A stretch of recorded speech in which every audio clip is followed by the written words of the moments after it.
So it's lovely to meet you Thank again you. after Lovely to meet you. all these years. I first met you in 2004 when you supported a group of Victorian state politicians, members of parliament, to come to Syria. That's right. So I was very grateful for that, and very grateful No, for it's you. my pleasure, really. Yes. Thank you.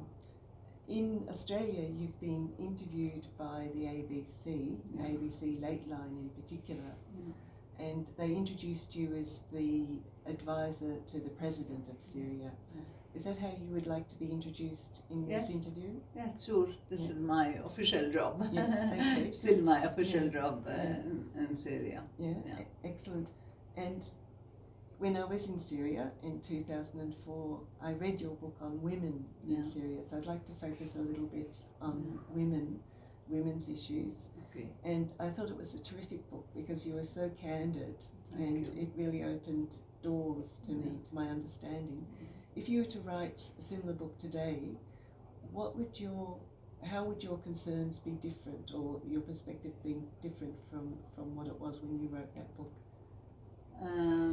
When I wrote that book that was published first it's called Both Right and Left-Handed, Arab Women Talk About Their Lives, about Arab women. It was published first in 1988 in England and in 1991 in the US. I thought that by the time we reach 2019, the situation of women is going to be so much better, and I wrote that I hope that my daughters and the granddaughters would not have to go through the struggles that I went through. Looking at the reality today, I feel the struggles I went through were so easy and so interesting compared with the struggles women in Syria in particular and in the Arab world in general are going through. But mainly now due or in a major way due to Western interference and Western plans to put our countries, to knock our countries back in history.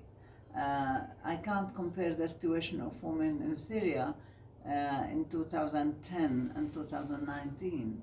It's so much worse in 2019 because so many people were killed. Women are shouldering the huge responsibility of children.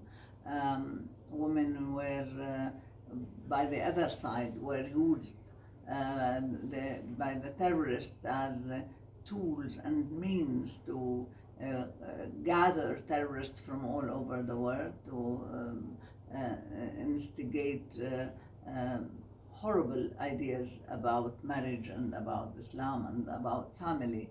And so they really destroyed so much of our family structure. And therefore, unfortunately, we have a long way to go, and we have to work again. In the meantime, this war made us more mature, made us more capable, I think, to face difficulties, because the challenge was so huge that our very existence as a country and as people was threatened.